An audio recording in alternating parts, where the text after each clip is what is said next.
Onu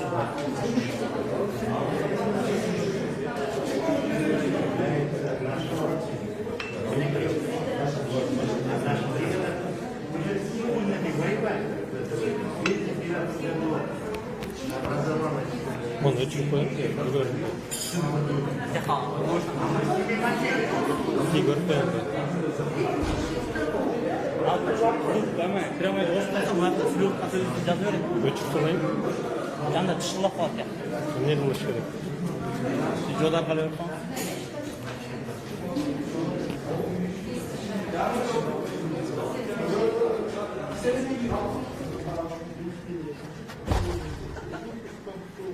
Пьется. Тиді. Молодцы. Что, лайф бар. Старт табан. Кетті қазір. 5 çalып қойдық.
А что там есть?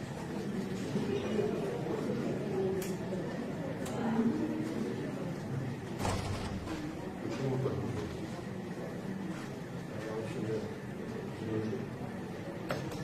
Да нет. Посмотрите. Она. Ну, поднесите телефон. Бери ключ. Телефон. Бери ключ. Бери ключ. Меркурий, Бери ключ. Бери ключ. Бери ключ. Бери ключ.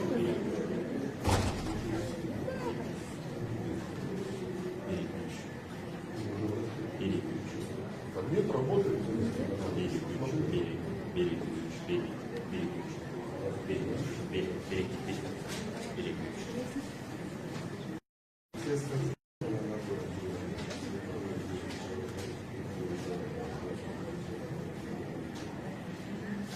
Ну да, цифры какие?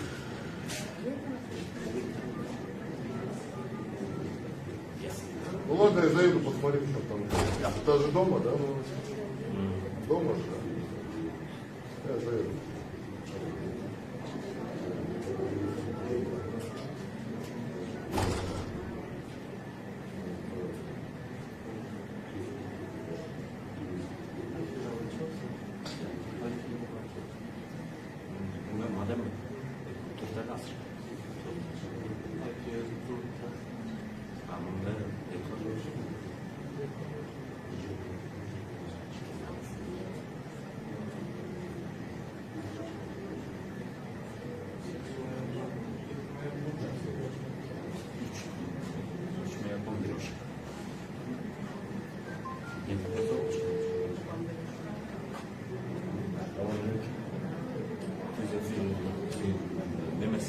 звуктарын запускать етпей, бирок звуктарын тооролой берсин.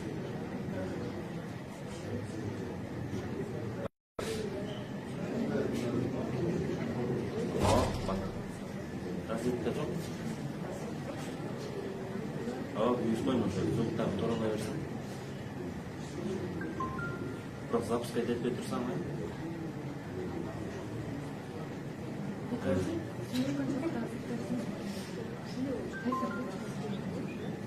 микрофонно. Микрофонға.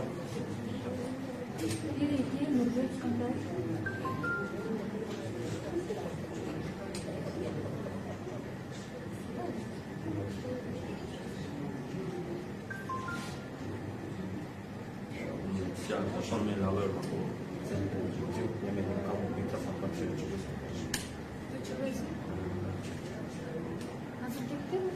Жок кетирип.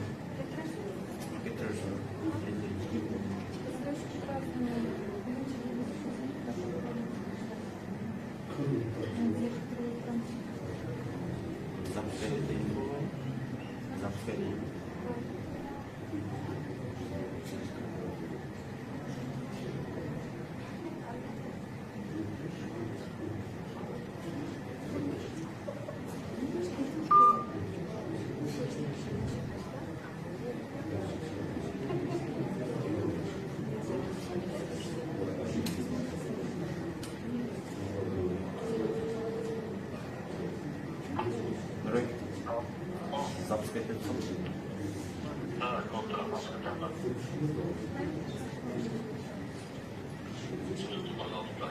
Я.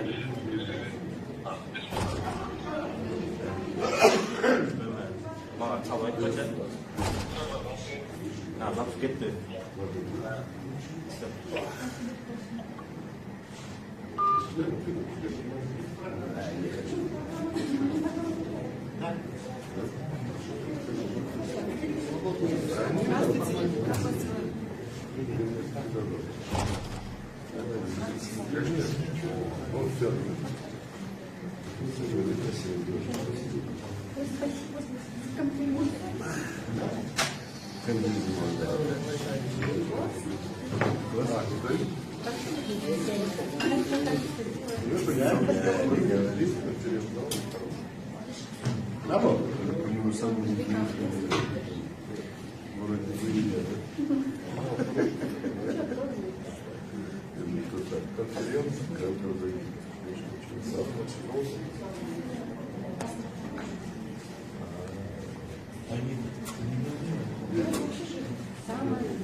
Телефон.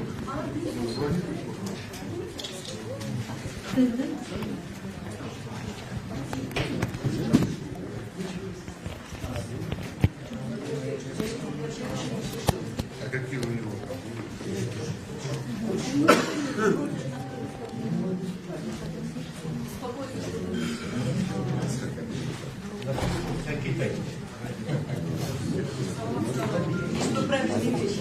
Саламатсыздарбы, урматтуу достор, коллегалар. Аппайда стол жайгашы. Жыйыныбызды так баштай берелик. Кыргыздын тактыгы 5 мүнөт эрте болот дейт. Ошого кайра кайталып кечикпейт. Бүгүн Kesip бересиң бар, kesip бересиң. Анан адамдар көргүзүп бастайбы. Белгилүү адамдар көргүзүп камераны жылдырып турат. даярдыктын биринчи кадамын ушу жарандык демилге катары жасап койгон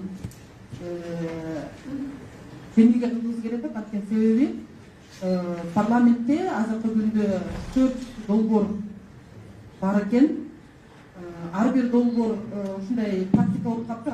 Ар бир долбоор өз алдынча биринчи окуу, экинчи окуу. Баарыбыз кандай бир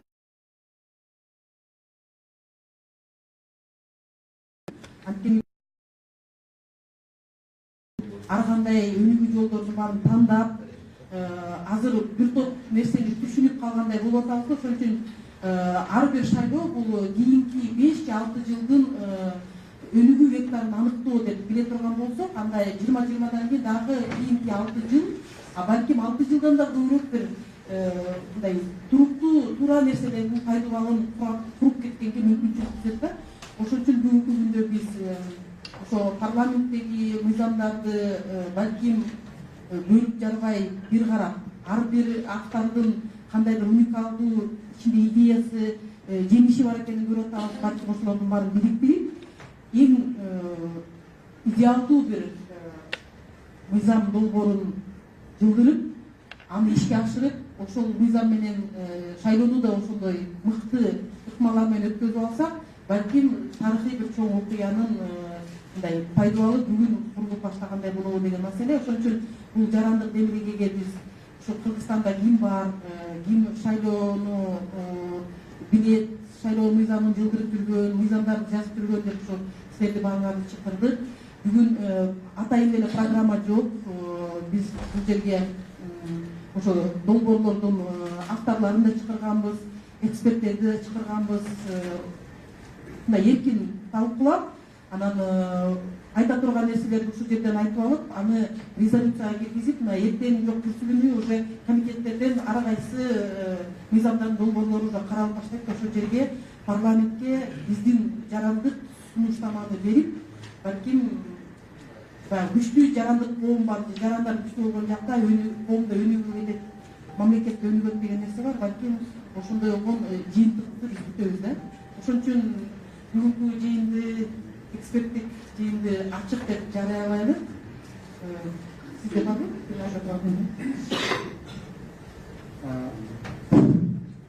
Биз ушул адилеттүүлүк үчүн комитет бир башында турган атайы шайлоо 2020 жылдагы аябагында көп тобокелчиликтерди алып келатат Кыргызстанга, саясий, экономикалык, дагы башка. Анан ошого карата ушул бир топ талкуулардын сериясын баштайлы деген ойдо биринчи ушул мыйзам негиздери боюнча баштайлы деп чечтик. Мындан кийинки дагы бир топ талкууларыбыз болот. Биз баарыңыздарды эксперт катарында, саясатчылар катарында, партиянын мүчөлөрү катарында чакырабыз. Соттордун ролу, атайын кызматтардын ролу, жергиликтүү бийликтин ролу, жалпы мамлекеттик бийликтин ролу шайлоолордогу баардыгын талкуулаганга аракет кылабыз. Бүгүн биринчи талкуубуз ушул келе жаткан 20-жылдагы шайлоонун укуктук тобокелчиликтери. Себеби азыр ар кандай проектлер, көз караштар жылып атат, бирок так эрежелер шайлоонун аныктала элек. Мыйзамдык бир көз карашты депутаттык топтор ар кандай көз караштарды сунуш кылып атат. Кайсысын туура, кайсысын туура эмес деп чечим чыгарыш үчүн атайбызны уюштуруп атабыз. Анан биздин планыбыз боюнча ошол мыйзамдардын авторлоруна кыска маалымат берүүгө, түшүндүрүп берүүгө бир 10 мүнөт 15 мүнөттөн убакыт берип, андан кийин бул жерде жанагы эле негизинен эксперттер менен саясатчылар отуруп, ачык талкуу кылып бир жыйынтык чыгарабыз деген ой менен ушуну уюштурганбыз.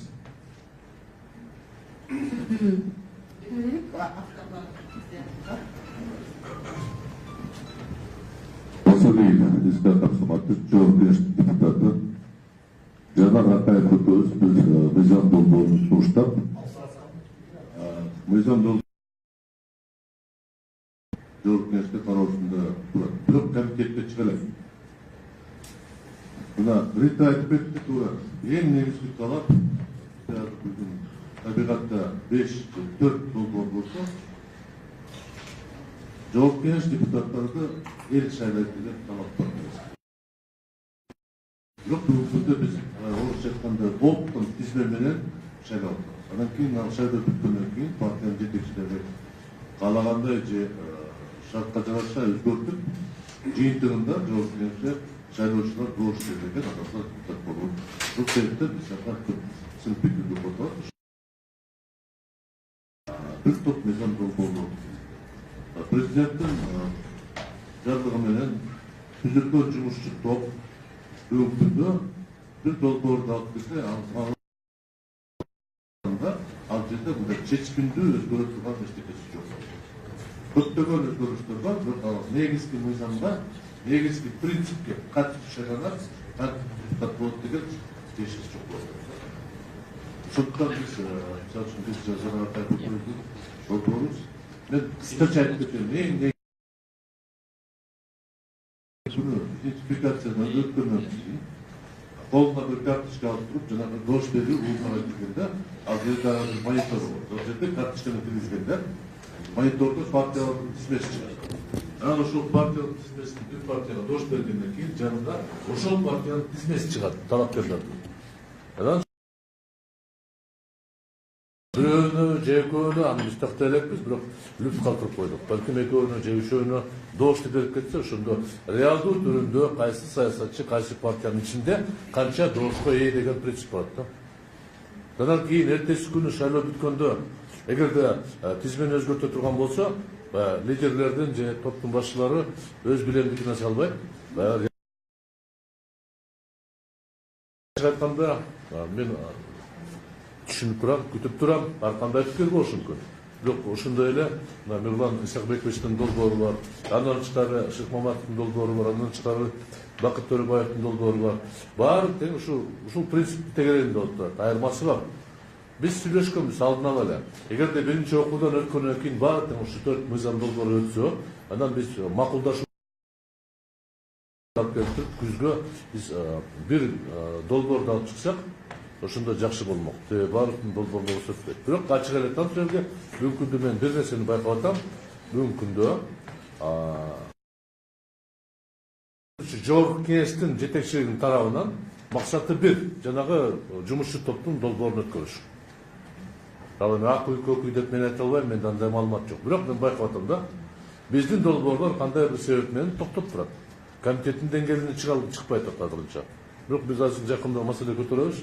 Эми комитетке чыгарып, баардык биринчи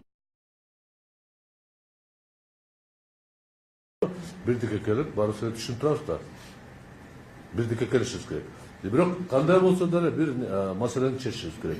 Ар бир шайлоочу доош бергенде, конкреттүү түрүндө бир талапкерге көңүлүн буруп бергенде, ошол менен партияга берген туура деп эсептеп атабыз да.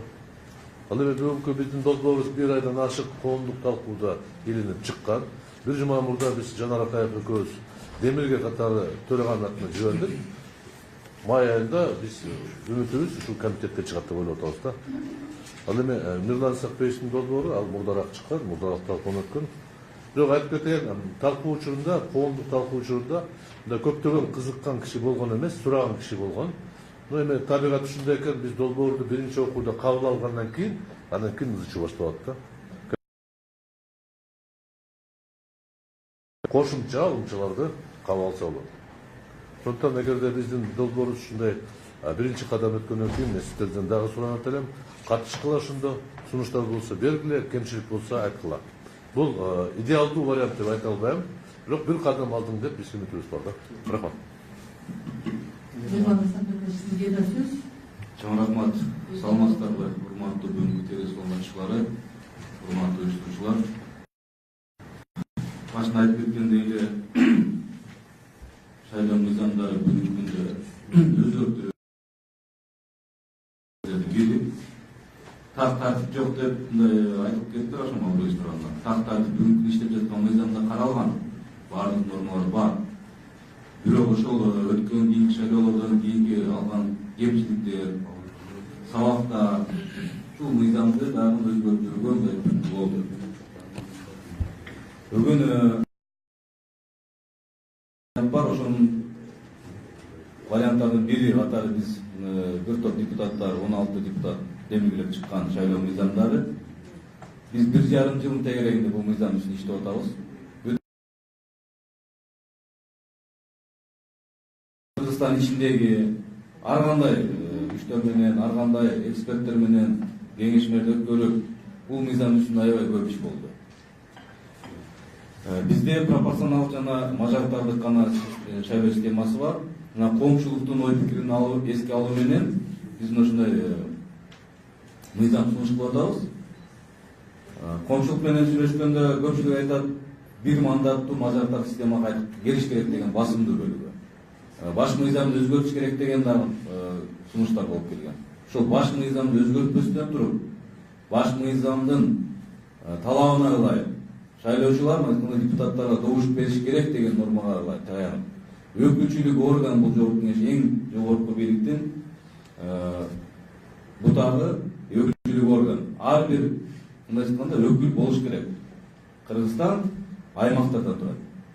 Демек ар бир аймактын өкүлү парламент менен болуш керек.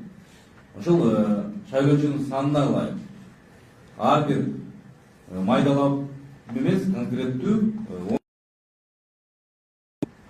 бул 13 округ, 12 округ негизинен 13 округ бул Кыргызстандын сыртындагы бүт шайлоочулар ушул бир округ катары эсептелет, бир округ катары. Ал эми калган 12 округ аймактарда шайлоочунун санына ылайык конкреттүү квоталар бекилет. Конкреттүү. Бул эмнени камсыз кылат? Мен жаңылышпасам, мушундай сунуштар урматтуу Рашен Бабурбековичте турат. 5-чакырса дагы болгон. Бул шайлоочулар менен келечектеги парламентке барам деген талапкерлерди биринчи кезекте. Андан кийин болжол депутаттарды шайлоочулардын ортосундагы карым-катнашты күчөтөт, бекемдейт. Бүгүн могу жерде топтолуп борбордо бардыгыбыз борбордук штабтын астында, же лидердин кабинетинин жанында топтолбостон биз бардыгыбыз талапкер боло турган атуулар регионго кетет. Ар бир аймактын мисалы кетсем, Ысык Көл областы бир округ катары эсептелинет. Шайлоочу 259-118, 11 бирдиктай бекем аныкталган квотасы болот. Ал кайсы партиядан келбесин ар дайым 11 мандат ошол жерде бекилген. Мындайча айтканда, андан аркысы райондорго, айыл өкмөткө чейин анын партия өзү ички. Ошондо региондон конкреттүү абройлуу жаштарды, күчтөрдү издеп. Бул жерде дагы эми суроо улар болсо албетте жооп бербей дайбыз. Мына пакет. Экинчи мыйзам катары биз мына пакет менен алып чыгып атабыз. Бул үгүт маданияты. Үгүт маданиятын мүмкүн болушунча мындай ачык айрып өткөрүү, элдин алдында өткөрүү, ал кандай камсыз кылыш керек? Ал мына массалык маалымат каражаттары аркылуу, дебат аркылуу, конкреттүү борбордук шайлоо комиссиясы аныктап берген тема менен ошол партиялардын көз караштарын билүү, программасын чагылдыруу, мына ушул тартип менен болуш керек деген максаттабыз. Бул мүмкүн болуп, өзүңүздөр билесиздер, канча деген миллион, миллиард сомдор шайлоого жумшалат. Эми көп мындай көмүскө кеткени бар, ачык кеткени бар. Мүмкүн болушунча мына ачык айрым телевидение аркылуу кеткен болсо, ал ошо есеп счетуна түшөт. Аймактардагы массалык маалымат каражаттардын өнүгүүсүнө шарт түзөт. Борбордук шайлоо комиссиясы берген графикке ылайык, ошол жергиликтүү бийликтин өкүлдөрү бул айрым белгиленген график менен шайлоо үгүт иштерин жүргүзүү үчүн жыйындарды өткөрүп берүү шарттары каралып жатат. Той тамаша баяндай баннер, концерт жана башкалардан арылып, конкреттүү тематика менен дебаттарды өткөрүү багытында маселе каралып жатат. Андан кийинки борбордук шайлоо комиссиясынан тартып, участкалык шайлоо комиссиясынан чейинки жоопкерчилик, БШКдагы паритетность, ошол эле төрагасынын кезеги менен шайланышы, бекилиши, бул мындай жатканда шайлоо комиссиясынан көп нерсе көз каранды. Эгерде жоопкерчилик болсо, эгерде мындай бир коркуч сезими болсо, мыйзамды сыйлоо кандай бурмалоо жана башка ушундай илдеттерден биз арылабыз. Тең салмактуулук эмнени билет, урматтуу жыйын катчылары? Маселелер көтөрүлүп жатканда тилекке каршы кайсы аймактан көбүрөөк, мисалы депутаттар болсо же башка аткаминер болсо, каражат ошол жака көбүрөөк багытталып жатат. Ар бир аймактын 5-акысыда болгон, азыр дагы бар, кээ бир чоң райондордо таптакыр өкүл жок. Бул ошол аймактын маселеси тилекке каршы кээ бир учурда көмүскө да калып кеткендигин. Депутат болсо башка болсо, ал жерде көбүрөөк маселе каралып атканын, чечилип атканын байкап жүрөбүз. Кереги барбы, кереги жокпу, мектептер биринин аркасынан бирди курулуп атканын байкап жүрөбүз. Котловандар казылып, миллиарддаган сомдогу каражаттар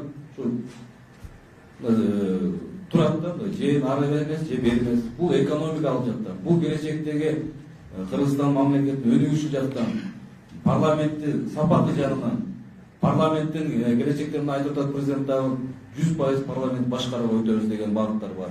Биз азыр пайдалуу бекем сапатын карап түптө болсак, өнөлөр келечеги дагы мындай жакшы болот деген көз караштамын. Бул менин жеке көз карашым. Ар бир демилгечтин өзүнүн көз карашы бар, бирок мыйзамдын негизги концепциясы, принциби ушунда: тең салмактуулук болуш керек, аймактык тизме болуш керек. Ошол тизме менен шайланган талапкер бекитилген депутаттар кийин, мисалы Ысык-Көл областынан шайланып келген депутат башка кызматка кете турган болсо, кайра ушул областтан кийинки кезектеги турган талапкер келип депутат болуш керек. Мындай айтканда, мурда азыркыдай бекем 120 тизме жана башка деген бирдик тизме эмес, аймактык тизме болуш керек деген маселени коюп жатабыз. Суроолор болсо, биз жолдоого даярдап. Рахмат.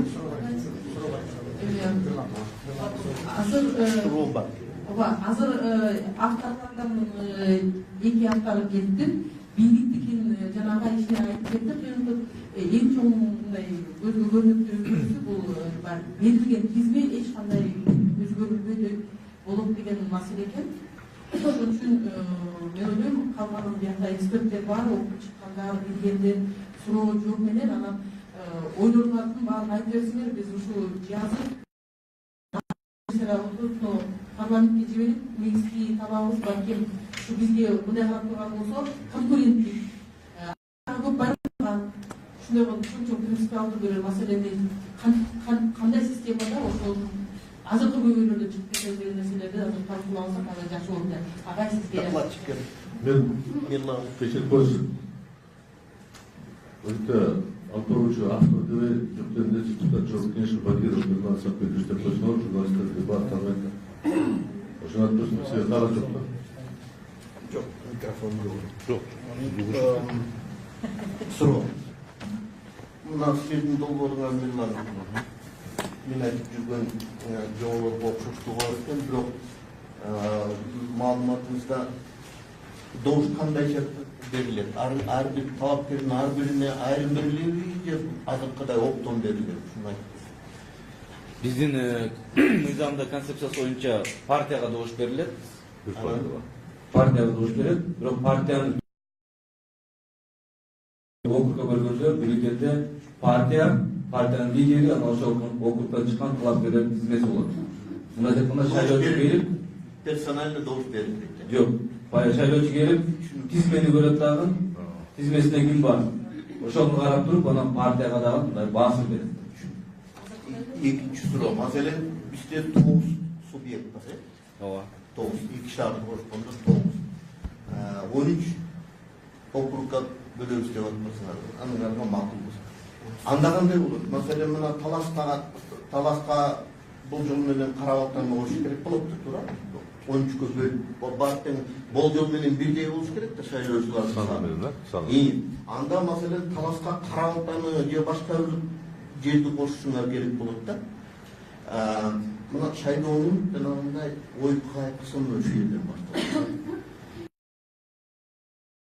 Вариант мына 9 субъект болгондон кийин 9га гана бөлүп туруп, анан кийин жанагы мигранттарды өзүнчө бир субъект кылабыз деп атасыңар, мына ушундай болсо.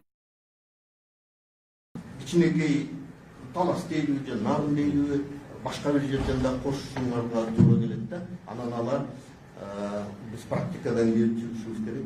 Бизде да ушундай. Маселен Карабаттан кошо турган болсо, таласта болгон шайлоодон Карабаттын бир дагы кандидаты бизде да ушундай.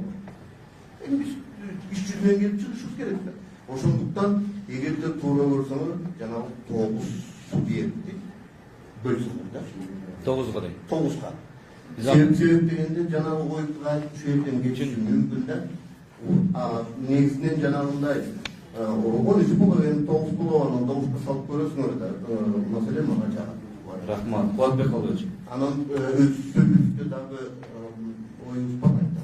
Рахмат. Биз 9'дан карап көргөнбүз, 5-акчыда фамилияны жайгаштыруу маселеси болуп атат. 9 болуп турган болсо, мисалы ошол Чүй областынан, Ош Жалал Абад областынан талапкерлердин тизмеси 20 болот. Ошол бюллетенге жайгаштыруу 20 фамилияны ар бир партиядан. 10 партия болсо 200 фамилияны жайгаштыруу мындай бир аз ыңгайсыз жаратып атат. Ошондуктан 13кө бөлгөндө 7ден 11ге чейин талапкер болот. Жайгаштыруу мүмкүнчүлүгү пайда болот экен да. Ошондон улам. А так сиздин сунушуңуз туура. Административдик аймакка да 9 аймак бөлсөк эң оптималдуу болмок. И болот. Аны талкуулоо дагы Карап көргүлөр, карап көрсөңөр. Я поняла, суроо.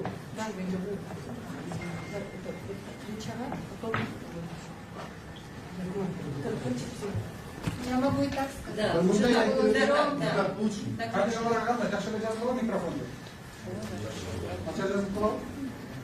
Ну вот мы все время делали анализ законодательства по земельным и другим вопросам. И увидели, да, что изначально у нас было нормально, хорошее законодательство, где все было прописано четко, ясно и понятно.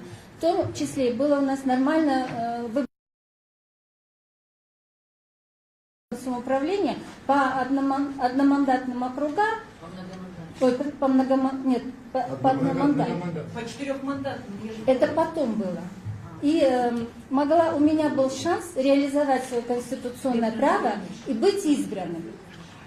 У меня было право попасть в парламент, потому что у нас была двухпалатная система, мне она очень нравится. СНП, это были одномандатные. Вы же тоже все, вы, да, сидели в парламенте. Чем вам не понравилось вот это СНП? Они как раз и представляли общины, то, что на местах, правильно ведь? Совет народных представителей был. И у нас еще было законодательное собрание. Туда они делали что? Они решали вопросы законодательства. СНП решала вопросы местного, ну, такого, ратификацией, по-моему, вы занимались, да? Ну, голос народа, да? И потом почему-то сделали, кстати, законодательные собрания, по-моему, проходили по мажоритарно-пропорциональной системе. И туда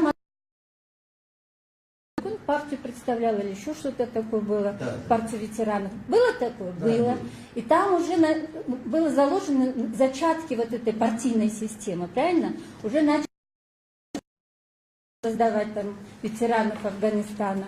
Но потом, вот я не знаю, кому в голову пришло все сделать при наличии, вернее, при отсутствии нормальной партийной системы, когда есть какие-то идеалы, какие-то идеи у этих партий, все превратили по партийной системе. Я вообще против, в наших условиях, против партийной системы выборов. Я за пропорционально-мажоритарную систему. Я за двухпалатный парламент. Я хочу быть, может быть, представителем народа.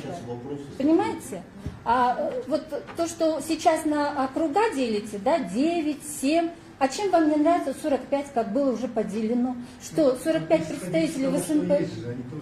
Ну, понимаете, я не понимаю этого. Вы тогда нам объясните, округа. Я не знаю, насколько это будет эффективно. Я считаю, вот был округ Асамбайский, вот от него баллотировалось по 5, по 10 человек. Могли бы это делать? Ну, объясните мне, что нового и что положительного будет при принятии вот этого вашего законодательства. Пока я не поняла. Сейчас у нас есть несколько законодательств. Несколько? Уважаемые чтобы мы использовали время эффективнее. Сейчас, наверное, вопросы, а потом уже выступление. Вот у меня вопрос, что положительно?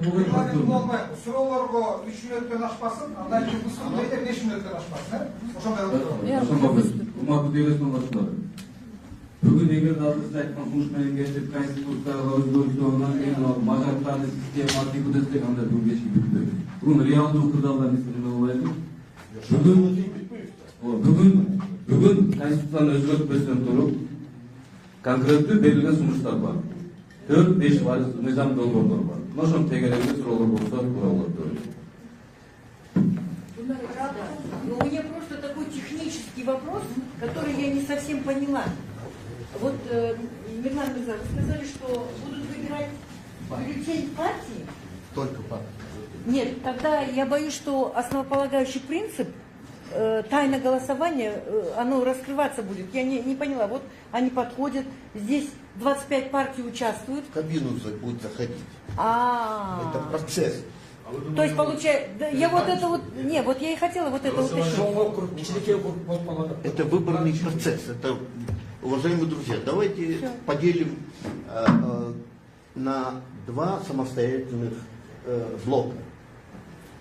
Выборные системы, в основном мы собрались по этой тематике. А что касается выборного процесса, там, фотографирование, все это совсем другое. Было бы идеально, если бы они предложили проект закона о выборном процессе. Да?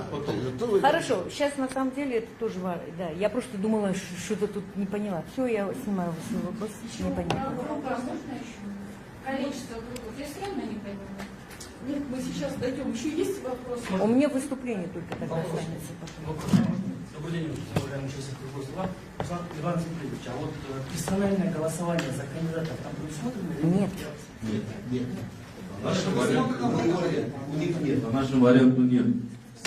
По варианту из Новосматча Жанатава, да. Но тогда должна мы изменить и вообще РДС АСУ поменять надо на другой. А нельзя было добавить, чтобы более усовершенствовать?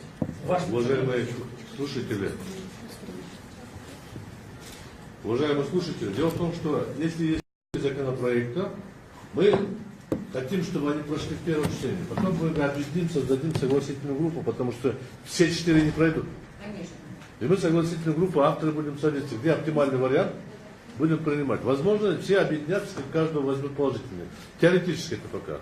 Но мы с Жанаром считаем, что персональное голосование это приблизит к главному принципу. Человек избирает депутата. Может быть несовершенно, сейчас вопросы к нему тоже очень много. Есть вопросы национального порядка, есть какого-то другого порядка, они будут возникать. Будем обсуждать. Мы предполагаем, что если человек заходит в избирательную урну и на мониторе видит список политических партий, а потом в этих партиях обнаружит список всей, он смотрит, ищет своего родственника, ну, жизнь такая штука сейчас. Смотрят по землячеству, по родственничеству или по красоте.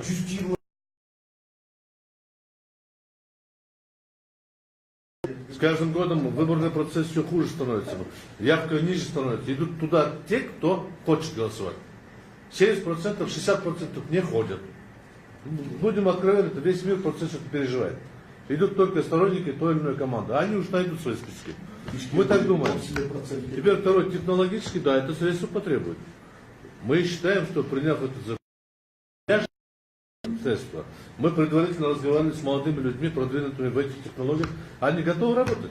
И причем небольшие расходы будут. Обеспечить 2800 или там 3000 участков дополнительные. Самое главное, программы дополнительные. Это не так уж просто, не так уж тяжело. Определенные средства нужны. Ну, извините, если мы мы не можем на избирательный процесс найти деньги, мы обязаны найти. И я насколько наслышан, что ряд международных организаций тоже готовы, заинтересованность проявили. Если вы пойдете по этому пути совершенствования избирательного законодательства, мы готовы вам помочь. То из этого, если уж честно говорить, за 29 лет наше избирательное законодательство, вот так сказал, сидят, очень часто международные институты нам помогали. Реально помогали. Сейчас готовы, потому что мы же образец для всего мира. Мы самые продвинутые, если уж честно сказать. А вопрос? Да, можно вопрос. Вы давайте вы, потом... Нет, поскольку вы сказали, что процедуры отдельно, идея, концепция отдельно. Да. Нет, я почему я вынуждена и в процедуру тоже вмешаться. Но прежде всего, мне кажется, вот в самом выборном процессе вот есть такие узловые моменты, на которые должны мы дать сообща ответ. Вот первый вопрос, это все-таки, вот, по которому мы, может быть, вот различается немножко позиция, мы то, что услышали от депутата Масалиева, от депутата Бакирова, это все-таки голосуем ли мы за персонали или нет. Вот все-таки большая часть наших граждан хочет голосовать за персоналии. И я думаю, что вот вы, Мирлан Мырза, согласитесь с этим. То есть это означает, что мы готовы и хотим внедрять принцип преференциального голосования. И, соответственно, на депутатов ложится ответственность выработать вот такой механизм. Что касается вот этих карточек, вот, уважаемый Исхак Мирза, дело в том, что наша система, она позволяет голосовать и преференциально. Не надо никаких карточек. Вы только дайте задание, внедрите. Там просто дописать эту программу, и с помощью наших автоматически считывающих урн можно выработать это решение. Вы, главное, наших этих цифровиков, айтишников не сажайте. А так тогда можно сделать все, продукты можно это сделать, это не вопрос. Да, не вы, но вы не следите. Вы должны устанавливать парламентский контроль, это уже другое, да. Их другие посадят. Так, следующее. Вот очень хорошая идея, связанная с агитацией. На самом деле агитация это не должна быть, это тоже запрос общества. Должна быть борьба идей. А это означает, что необходимо, чтобы были дебаты, большая часть, чтобы не было вот этих бесконечных постеров, чтобы не было вот этих стадионов, где непонятно певцы танцуют, пляшут и так далее. То есть это, соответственно, значит, в этих формах, которые, агитации, которые предлагаются у вас, они очень хорошие. В нашем, то, что Нацсоветская рабочая группа предлагает, там тоже есть эти формы ограничений потраченных денег на эти... И, конечно, самое главное, это обеспечить равный доступ к средствам массовой информации. К сожалению, мы должны понимать, что мы не должны ограничивать работу в социальных сетях. И она может, вот мое личное мнение, она может начинаться, знаете, задолго до того, допускают их, регистрируют их, как кандидаты не регистрируют, потому что интернет – это свободное пространство и свободная площадка. И пусть там осуществляется равный доступ. Нет, просто я имею в виду, что мы должны это прописать. Потому что сейчас некоторые в период агитации очень маленькие же. После регистрации кандидатов, так звучит, объявлены выборы, да пусть уже агитируют. Потому что некоторых могут снять. Если они потратили деньги, это уже их как бы своя сфера ответственности, да. А так получается, знаете как? Вот вас держат на старте, а действующие, вот, допустим, вы действующие депутаты, вы можете встречаться с избирателями, типа отчитываетесь от себя. Премьер там может встречаться, президент может встречаться, а другие кандидаты, они не могут встречаться. То есть это уже неравный доступ к агитации. Имеется в виду, что сроки тоже очень важны. Соответственно, значит, нужно допустить возможность объявленные выборы, да ради бога, пусть что, но в тех рамках, в тех формах, которые вы пропишете. Я имею в виду, что не вот эти концерты и не так, чтобы без оплаты выступать на телевидении. И по поводу, мы никогда не рассматриваем, мы редко рассматриваем законы смежные, а мы все время говорим об админресурсе. А вот как админресурс, через какие механизмы он вообще проявляет себя? Вот я была на Украине, там действительно нет админресурса. И знаете почему? Знаете почему? Оказывается, там есть несколько факторов. Ну, конечно, прежде всего, что у них парламент такой, что он может какие-то вещи там, в том смысле, что он осуществляет хоть какой-то контроль над силовым блоком. Но помимо этого нет. Я сказала, что у меня выступление. Я сказала, что у меня выступление. 5 минут, да. Выступление по очереди. Да. Нет, да. И второе, да, что необходимо это сделать, это реальное самоуправление, независимое местное самоуправление, и тогда админресурс не сможет использоваться. Соответственно, перед депутатами стоит еще обеспечить реальная независимость местного самоуправления, и тогда можно будет уже реально бороться и с подкупом избирателей. Что власть использует только в отношении оппозиционных каких-то партий и не допускает к выборам. Все, извините, что это получилось. Вот я поняла правильно, остается партийная система выборов. И Конституция. вы говорите, партии голосовали за партию. А вы говорите, что, например, СДПК и перечень фамилий идет. Вы преференциальное голосование хотите? Я вообще против этого, потому что партия это единое, должно быть такое, да, понятие, единый такой орган, который не должен зависеть от персоналей. А так получается, взяли Джакупову на время выборов как лицо города, да, а потом ее убрали. Я считаю, что да, мы придем, проголосуем, да, но это же ведет к тому, что партии будут стремиться набирать себе Джакуповых? А потом их выгнать, да? Это очень даже Я считаю, что вот это не будет идти на развитие самой партийной системы. Там плакаты вешать, она должна работать все время. Ни одна партия не работает в это время, это раз. И второе, партия, она должна быть не лицами представлена, а своей идеологией. То, чего вообще ни у одной партии нет. Там больше ничего нет. А почему лица? Не должно быть лица, понимаете? Почему образ партии должен быть? Таракаева выставили как лицо. Ну что такое?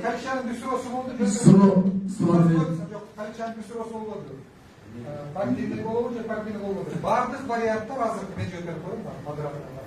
Бийликтин проекти болу, депутат Масалиев болу, же депутат Бакиров болу, бардығы партийный болу. Айырмасы бир гана. Бир топ адамдарга дагы добуш берүүнү, экинчи топ регионалдык шайлоолорго өтөдү. Регионча бөлөндү. Ал эми бийлик сунуш кылып атат. Бардығы ошол бойдон калат, бир гана нерсе бекем болот, тизме гана өзгөрбөйт. Ушундай айырманы бүйтүп коюшубуз керек да барлыгыбыз. Ушул гана. Эми сиз не сурообуз? Мен ойлоп атам, сиздердин проектиңиздер жок кеңештен баарын мен ашығын айтып коеюн. Себеби бул нерсени аракет кылганда мурдараак аракет кылыш керек эле. Азыр эми сиздерди депутаттар эч кимиңиздердин вариантыңыздар өтпөйт дагы. Баягы эле мен ойлоп атам, Куатбек байке бийликтин эле варианты өтүп атат. Мен суройм да, ошо өзүңүздөрдүн вариантыңыздарды өткөрүш үчүн кандай аракеттер жасаласыздар? Мына менин көзүм жетип турат, өтпөйт сиздердики. Эч ким колдойт мен ойлойм. Geçip koyasın, ben de gözüm жетip турат. Өкмөт арасынан эки баштап кетер. Биздер депутаттар сиздер ошол адамбыздар. 120 киши долбоорго партиянын кээ бир лидерлери каршы болот. Реалдуу түшүндө шайлоо бүткөндөн кийин балким 120-1 болуп калышы мүмкүн бош боюнча. Ошондуктан бул абдан чыгып турган маселе. Оңой өтпөйт, туура айтып атасыз. Бирок аракетти жасашыбыз керек. Биз сунуштар бердик. Бир айлык талкуулар өткөрдүк. Анан сиз айткандай бул биз 2 жыл шайлоого калганда берип атабыз. Болбойт да, ошондуктан бул узак процессине да мурдарактан баштап элди кызыкчылыгы иштеген болсоңуздар ушул варианттын мурдадан баштап бергенде болот эле да. Эми азыр шайлоонун мыйзамдарын өзгөрткөнгө гана аракет кылып атасыздар. Конституцияга тийбейсиң деп атасыздар. Бирок бизде эле көзүбүз жетти, конституциянын жанына барганга болбойт экен. Шайлоо мыйзамдарын бир аз өзгөртүп туруп, региондордон анча-мынча ошол жерден адамдардын келишине шарт түзөбүз дегендей кылып атасыздар. Мен ачыгын айтып коеюн. Биздин учурда ушу келе турган киши дагы эле келип алат. Мен ачыгын. Ошондуктан мен бир нерсе суроону берсеңиз. Депутаттын чакыртуу алуу процессин жүрүшүңүз керек. Ошондо гана баардык маселе чечилет. Мен буну дайым көтөрүп келем. Ал конституцияда жазылып калган, ошон үчүн тийбейсиң деп айтасыздар. Депутаттын чакыртуу алуу процессине киришип болгон, башка кандай вариант алсаңар деле чечилет ошондо. Бүттүңүзбү? Мен жооп берип коем да, урматтуу бүгүнкү жыйындын катышуучулары. Биринчиден мен сурап турам, ачуулукка берилбегиле. Анан экинчиден Конституция деген конституция. Мисалы үчүн көчөгө чыкканда кызыл барып көрүңүзчү, машина тебелеп кетет да. Бул принцип бар, конституциядан ашпайлы дейт. Эгер конституциялык реформа кылалы десек, анда башка жыйын болот, башка эл өкүлдөр жыйын депутат болгон, калыпча айткандай. Мына бул аксакалдар мыйзам чыгаруу жыйынында депутаттар болгон. Ал система жаман эмес болчу. Бирок сиздерге окшогон топтор жыйналып туруп, жок, биз алдын чыгышыбыз керек, бир мандат болуш керек деп ар кандай пикирлер болуп, жыйынтыгында ушундай болду. Бийликтин макулдугу менен кандай маселе жок. Бүгүн биз аракеттерди жасап атабыз. Аракеттерге баа берип, же туура табыш керек, же туура эмес табыш керек. Анан шартты түзгөндөн кийин биз ал шартка боюн беришибиз керек. Анан өзү билендикти эч ким сала албайт да. Анан алдын ала эч ким кепилдик бере албайт. Биз ушул кепилдик жанагындай бузуулар болбосун деген ар кандай аракеттер жасап атсак, колуңардан келбейт деп шилтеп койсоңор кол менен анда жазбай эле коюш керек го. Туура эмес да, биз кыймылдашыбыз керек, аракет жасашыбыз керек. Аракетибиз канчалык деңгээлде сапаттуу, аны мен баа бере албайм. Ал балким биздин вариант күнү шайлоодо дагы кыйшыктар чыгып калышы мүмкүн. Окуй башка жактан бузулуп кетиптир деп. Бул саясий табият, маданият аракеттенип, кадам жасап көрмөйүнчө сен билбейсиң эч ким. Бул Батыш Европа 300 жылдан бери өнүккөн демократияда үлгү деп айтсаңар, бүгүнкү аларда эле кыйшык болуп атат да. Ошондуктан мен сурантанам, бул жерде эгерде сунуштарыңар болсо, ушул долбоорлорду убактылуу таап, кийин карап чыгып, биздин сайттарда карап чыгып, конкреттүү сунушуну берсеңер, биз абдан ыраазы болот элекпиз. Себеби биз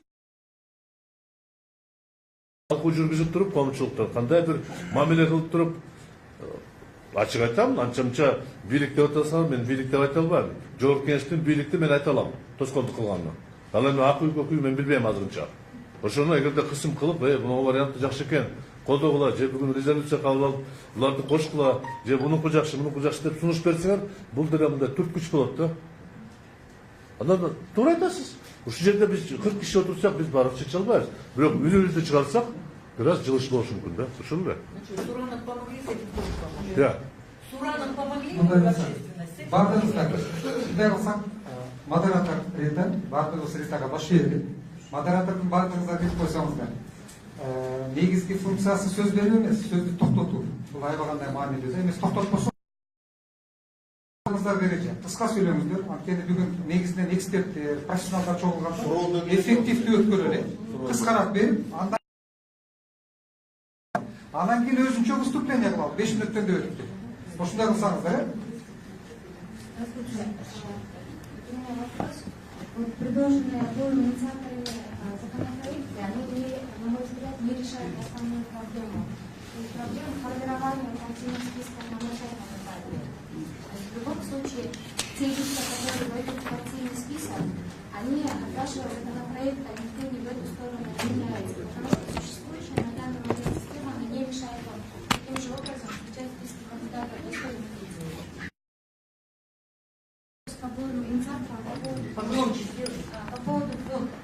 То есть я посмотрела оба законопроекта, у вас, насколько я помню, будет инициаторов только гендерная сохранена. У вас очень много меньшинств, молодежь,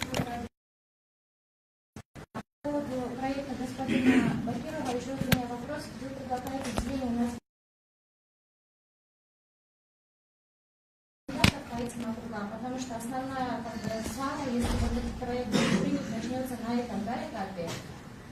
Сколько каждому округу дать мандат, это первый вопрос. И что в этом случае делать с формой номер 2? То есть внутри нашей страны тоже очень много внутренних мигрантов. Что тогда делать с ними? И по поводу проекта по агитации, который касается законопроекта, вы говорите, ну, я несколько раз слышала в СМИ, вы пропагандируете отказ от билбордов, да? Я правильно понимаю? То есть запрет, да, на билборды? Но в самом тексте законопроекта везде сохранено понятие печатный агитационный материал, а билбордом является печатным агитационным. Разъяснение по этому вопросу получить. Спасибо. Спасибо. Во-первых, отказ от билбордов у нас законопроект нет, мы предлагаем, надо перейти на дебат, отойти от билбордов, от разных шоу, дебатом по конкретной тематике. Например, по Комтору, какая позиция какой партии, например. Это, да. Вопрос ставит ВШК, вокруг этой темы будет обсуждаться в средствах массовой информации. Во-вторых, по квотам. Выборная, у нас система вообще выбора, это выборная должность. Не должны мы привязать того и другого вообще в общем. У нас меньшинство. У нас сейчас паспорт, общий граждан, паспорты, как там не пишут тоже национальность. То есть мы все граждане Кыргызской республики. Остальные те же молодежи, например, я тоже в свое время пришел по квоте молодежи квоте. Ну, сам, например, Джамар Акаев тоже как-то выступал. Все мы должны быть в равных условиях, в равных старте. Кто придет на финиш первым, вторым, третьим, исходя из этого должны. Еще какие вопросы были? Форма номер 2. Форма номер 2 у нас исключается. Мы тоже видели эту форму 2, как она работает, где работает. На кого работает? На кого работает. Это явный билин должен удамай, да, в одной мы, например, в одной партии мы друг друга кладем. Базар кургандан халқымыз өзін алып кетеді. Бұл енді кімге керек бар. Андан гөрі было в свое время открепительное удостоверение. Кто едет командировки конкретно по обоснованным приказам и другим причинам, тому может должна даваться возможность.